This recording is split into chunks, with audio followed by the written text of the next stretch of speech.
If you're watching this, you are one of my friends, I presume. I don't think that I'm going to be YouTube famous, nor do I want to be YouTube famous. Hence the fact that I have my comments disabled. I figure if you want to tell me what you think of my stuff, you know how to contact me. So I decided to start the YouTube channel when I started sharing harp music with my friends. And I would record a video and then I would send it via link share to somebody.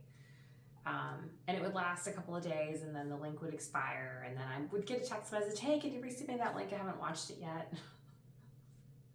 Or I wanted to show it to somebody and the link doesn't work anymore. And you know, it's time consuming.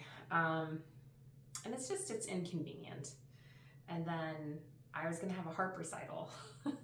My teacher let me know, she's like, oh, we're having a harp recital. So it's like, okay, so I got the day off and it's all, you know, as prepping as much as I could for the recital. And then she said, you know, I think you should do the recital at your house.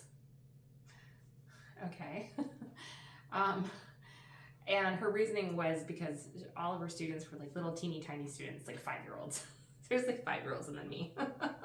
And they're all beginning students. And she thought that it would maybe just be better if I just, you know, had people come over to my house, threw a party, had a recital. And that was the plan. And then my mom got COVID and it was right before Christmas. And so I told everybody about it. I had all these plans and it's like, oh, never mind. And I kind of felt bad. And some people let me know that they were looking forward to the Christmas recital.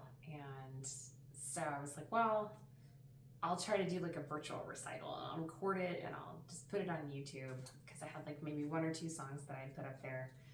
And yeah, and then that's what I did. And now it's just been sitting there since my recital with nothing new. And we're in February. And I have a couple of people that are following me that are friends. And I thought, you know, it'd be a little nice to just record some other songs and put them on my channel and actually do something with it. And it might help me to practice a little bit more. I've been doing a lot of different things lately. And so practicing, I'm doing it, but I'm not doing it as much as I would really like to do it, and probably not as much as I should do it. So anyway, I just thought that I would update it. And some of you have never seen a harp before. And I do get some questions. So since I'm taking the opportunity to talk here, I guess I'll put my glasses away. I will talk about the harp. So this is a lever harp. You can see these are levers. Some of them are up and some of them are down. So each individual string is a note. It doesn't matter where you pluck the string. It's all the same note. You aim for the middle because that's where you get the most sound. And it just resonates. So anyway, so these levers allow me to move the string up a half step in sharpness. So when I have a C natural, when the lever is down, if I move the lever up, I will then get a C sharp. Okay, and so there are some notes that are traditionally going to be sharp notes and some that are going to traditionally be flats. If you think about the piano, those are the notes. You typically do not have a B sharp or a C flat. You've got a B flat and you've got a C sharp. And then you don't have an E sharp or an F flat. So right now I have my B's tuned to B flat. But I have the levers up, so what I'm playing is a B natural. But if I move the lever down,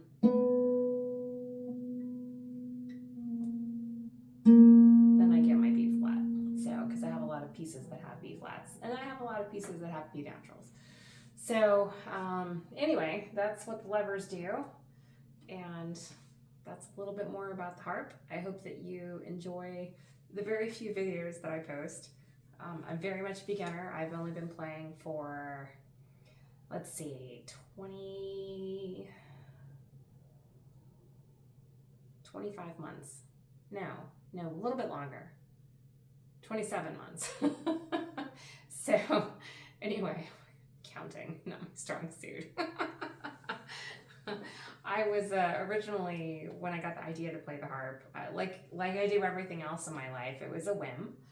I was down with a ruptured disc, and I wasn't able to move very much without excruciating pain because the disc was pressing on my sciatic nerve.